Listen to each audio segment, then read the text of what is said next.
This is CBN NewsWatch.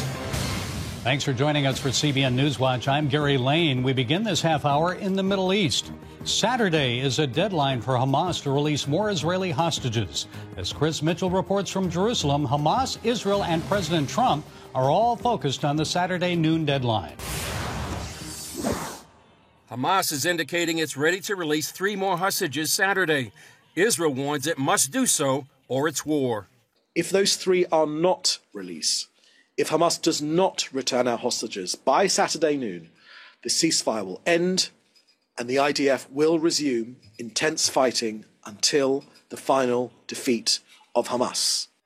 After seeing 3 nearly starved hostages coming out in the last release, President Trump demanded on Monday Hamas let all the remaining hostages go by this weekend. Saturday at 12 o'clock, and after that, I would say all hell is going to break out. But he also left the decision up to Israel. Saturday at 12, we want them all back. I'm speaking for myself. Israel can override it. The terrorist group clarified that it would continue releasing hostages, quote, as scheduled, meaning only 3 hostages on Saturday. That ran contrary to Trump's demand to release all of the hostages and some calls by Israeli officials to free all 9 remaining hostages who are alive and supposed to be freed throughout the rest of Phase 1 of the deal. The White House didn't comment on the Hamas plan to release just 3 more hostages Saturday. Hamas has said it was going to delay the hostage release because Israel wasn't keeping up its side of the ceasefire agreement. Hamas said Israel wasn't allowing enough shelters, medical supplies, fuel, and heavy equipment for clearing rubble into Gaza. But now the release of 3 hostages appears to be going ahead. U.S. Secretary of State Marco Rubio is set to arrive in the Middle East Saturday to help further the ceasefire and possibly accelerate the release of the remaining hostages. There is also a possibility that Trump's Middle East envoy, Steve Witkoff, will visit in the coming days. According to the Jerusalem Post, the current goal is to accelerate the release of the remaining 9 living hostages, considering the poor condition of some of the hostages released so far. Another Israeli objective is to get more hostages released in Phase 1 of the ceasefire deal. Hamas says it's ready to start negotiations for Phase 2. That would supposedly see Hamas free the last of the living hostages, but Israelis worry that it will be a deadly agreement for the Jewish state because it will also end the war with the terrorist groups still in charge of Gaza.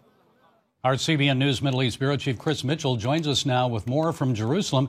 Chris, why the difference between President Trump saying that all the hostages and Israel agreeing to just 3? Well, Gary, Israel has its own dynamics in dealing with the whole situation. The Security Cabinet met for hours to decide exactly what to do. They have a desire, like President Trump, to get as many hostages out as possible. That's something the government wants. It's all Israelis want. So they had to balance that also with a credible threat of force. As you said, the government spokesman said if those 3 aren't released, it will be war. There are 3 men. One of them is an American, and Israel is basically holding its collective breath one more day, one more Saturday, wondering what kind of condition they'll be in, what kind of spectacle that Hamas will employ. It's going for many Israelis, it's going to be another gut-wrenching Saturday. And as we've talked before, Gary, it's almost as if Israel's tied to a chair and forced to watch this hostage show, and it really puts out onus on the government. And it really is something that Hamas is part of their strategy, part of their psychological warfare. And even since October 7th, to use these hostages as leverage against the Israeli people. Yes, and the way they parade them out, Chris, for everyone to see. So what is Israel doing to prepare for war? Well, earlier this week, Israeli Prime Minister met down south for 4 hours with a Southern Command, likely preparing for various scenarios. The IDF has, since in the last several days, increased its forces not only in, but also around Gaza. They've canceled leaves for some of their soldiers, called up more reserves, all part of Israel's plan whenever this either ceasefire ends or all the phases are over, to finish the goal of the war, which is to eliminate Hamas totally and to make sure Hamas does not rule over Gaza once the war is over. Chris, you and I are old enough to remember Jordan and the King of Jordan in 1970 evicting the Palestinians from Jordan. So why the reluctance of Egypt and Jordan to take Gazans into their countries now?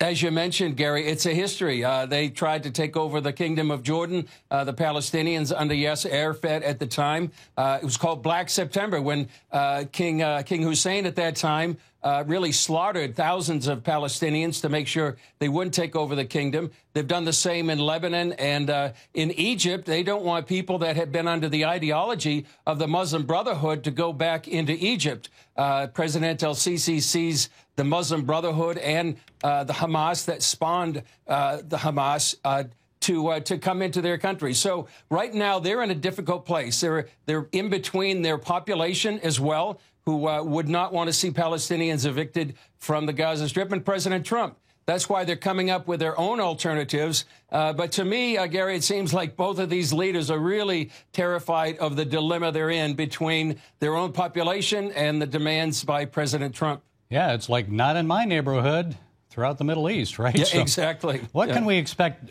Chris, on today's Jerusalem Dateline? Well, Gary, we're going to have more updates. We also have a kind of a story that's going on social media virally.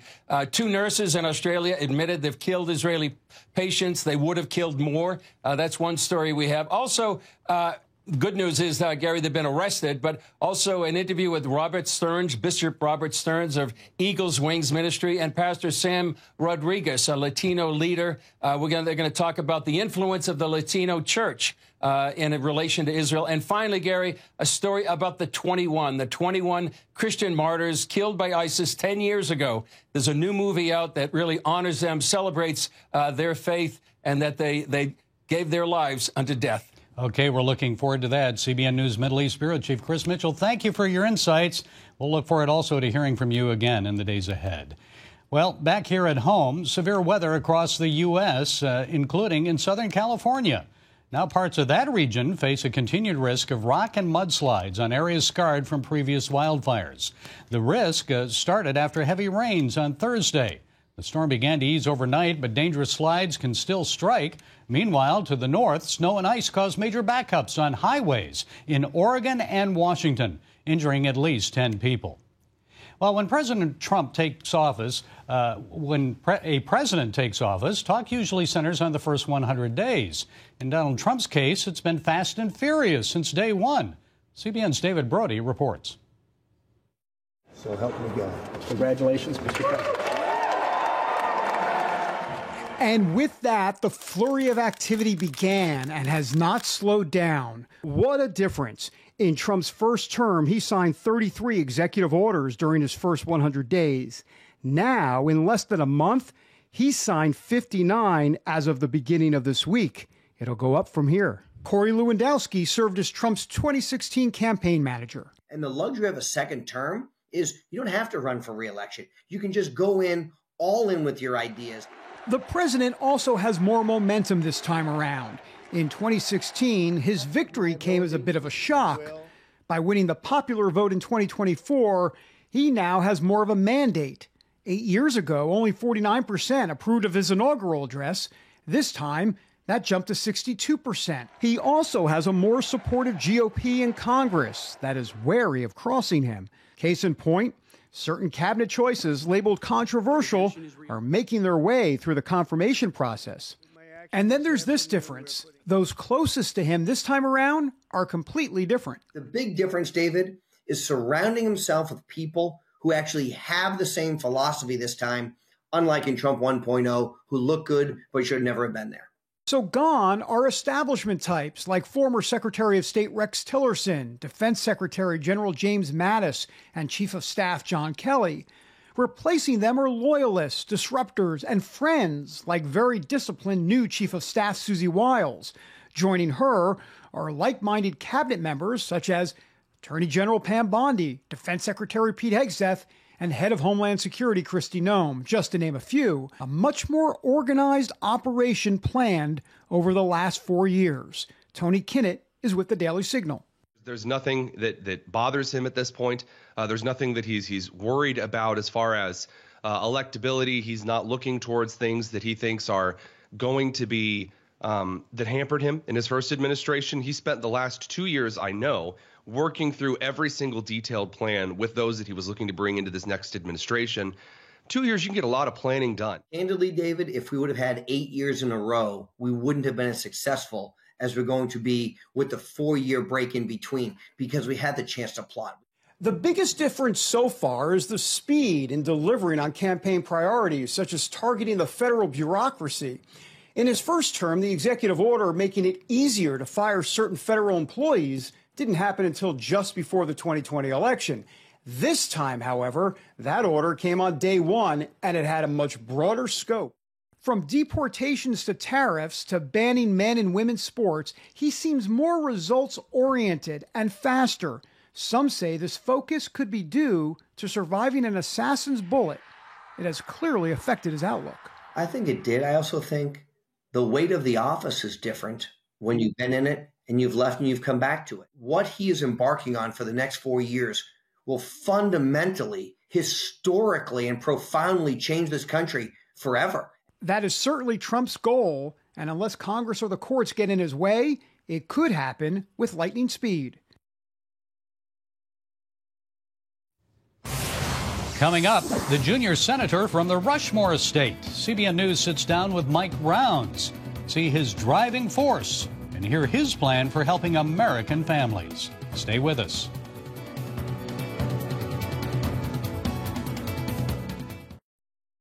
While most of the attention has been on the White House in recent weeks, the 119th Congress is in full swing. South Dakota Senator Mike Rounds is rolling up his sleeves and getting to work. He recently sat down with Capitol Hill correspondent Michelle London to talk about his faith, his family, and his top priorities on the Senate floor. Whether it's confirming cabinet picks or joining the call to do away with the education department, Senator Rounds has tackled some of the most challenging issues in Washington recently. As I found out, however, he has a life beyond the hustle and bustle of Capitol Hill. What would you say about Mike Rounds, the man? What's something that people don't know about you? I'm a family man. I can't imagine not having family. It's very important to me. I come from a family of 11 to begin with, so family is very important. I've got 4 kids and 11 grandkids now, and so it's great. The South Dakota senator describes it as the driving force behind everything else. 4 years ago, though, family, as Rounds knew it, would never be the same. I lost my wife in November of 21 to sarcoma, cancer, which is something that I think, none of us can ever plan for, but it makes a difference in terms of who you are. And, it's a challenge. We had hope right up until the very end for Jean, but we also knew that, as she said, she's going to be in a better place. And so for the rest of us, it's a matter of we still move on. You regroup, you provide support to one another, and you hope that as time goes on, you begin to heal a little bit. You were married to for 43 years. You've described her as your soulmate, your rock, a void, impossible to fill. How has it been just dealing with grief? I think a lot of it has to do with faith.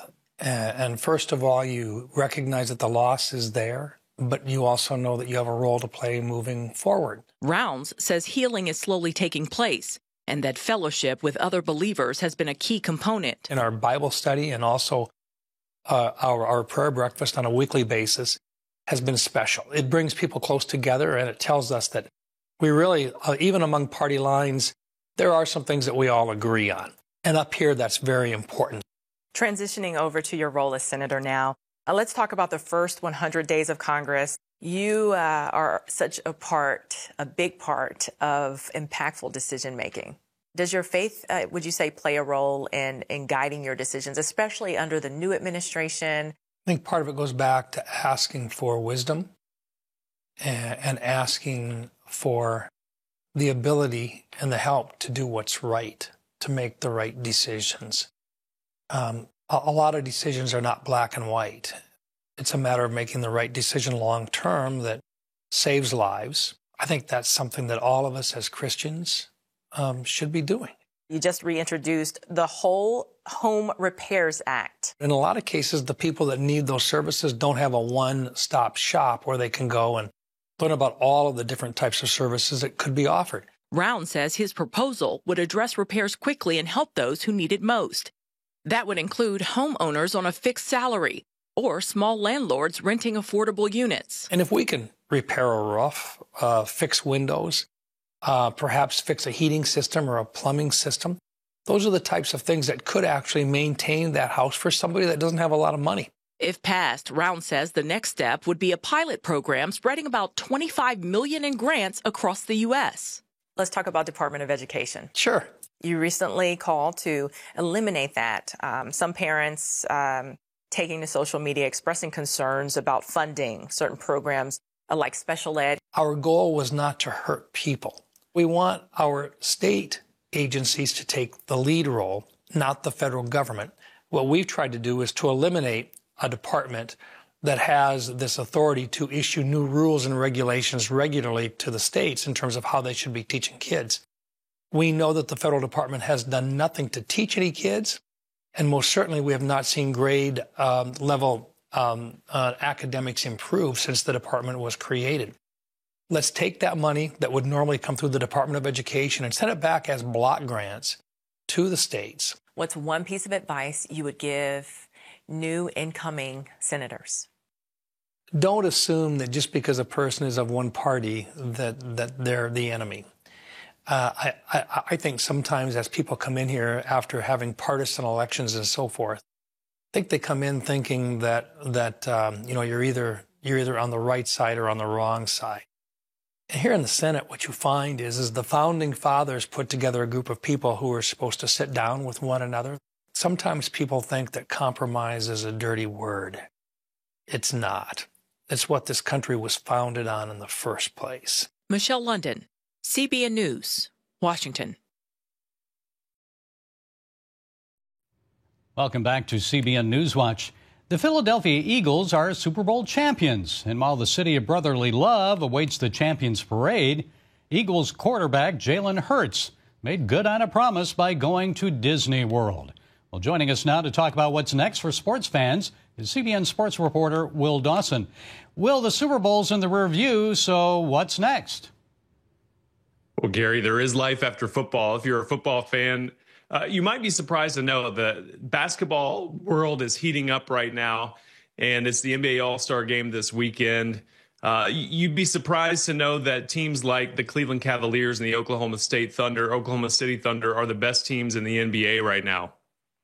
But guys like Steph Curry, who is a two-time NBA Finals MVP. This guy just beat the Bucks earlier this week, and the Bucks were huddling up in the middle of the court, as you can see there, and Steph Curry walks over and joins in the prayer circle. Steph Curry, a believer, wants to share the love, and we love to see that as guys who follow sports and also follow the NBA, and we like to see guys like Steph Curry proclaiming their faith.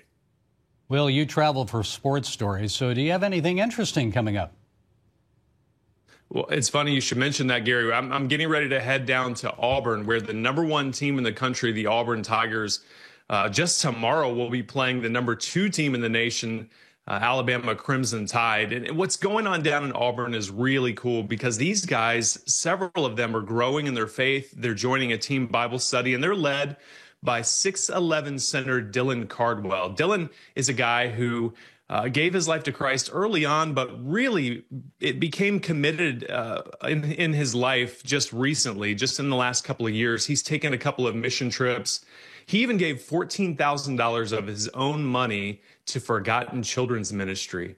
It's really cool to see guys who are at the top of their game in some of the biggest sports in the world proclaiming their faith in Christ. And not only that, but leading their teammates as well. And that's going to be huge. As we go into March Madness, Auburn, the perennial favorite here, just to maybe even win the whole thing. Speaking of March Madness, Will and the CBN Sports team will be in San Antonio covering the Final Four. You won't want to miss their exclusive faith and sports content. You can find that by subscribing to CBN Sports on YouTube and following along on Instagram at CBN Sports _. Will, one more question for you. What 4 teams do you think will be at the Final Four in San Antonio? Your prediction? Gary, we only have 7 more regular season games left in college basketball. It's hard to believe. And then March Madness, the tournament, everybody gets their brackets out. It's hard to say right now, but here's the thing. The SEC, the Southeastern Conference, is historically good this year. So I'm going to pick 3 teams from the SEC to represent the Final Four. I'm going to go with the 2 teams that I've already mentioned.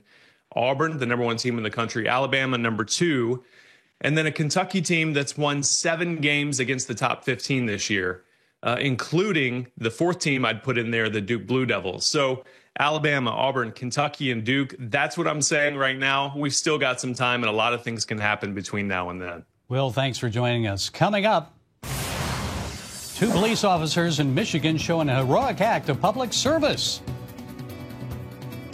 That story next. Download the CBN News app, 24/7 news from a Christian perspective at home or on the road. One place for all of your news. Breaking news alerts. Set daily prayer goals and pray for news stories. Read the most important news and watch CBN News Channel live. CBN News, because truth matters. Go to cbnnewsapp.com to get the app today. Heroism and quick thinking showcased 2 Michigan police officers' dedication to their community. The Trenton Police Department responded to a call about a dog that fell through the ice at a park along the Detroit River. The pair moved quickly to rescue the dog, struggling to keep its head above the ice. Without hesitation, Officer Michael Bedson stripped off his gear and waded through the icy water to fetch the dog. Corporal Seth Bond took over from there, guiding it to shore to be reunited with its owner. The police department commended their brave commitment to the safety of all residents, human and animals. Well, that's it for this edition of CBN NewsWatch. Remember, you can find more of our news programs anytime on the CBN News Channel or online with cbnnews.com. Also, tell us what you think about the stories you've seen by emailing newswatch@cbn.com or talk to us on Facebook, Instagram, and X, formerly known as Twitter. We hope you'll join us next time. Have a great day.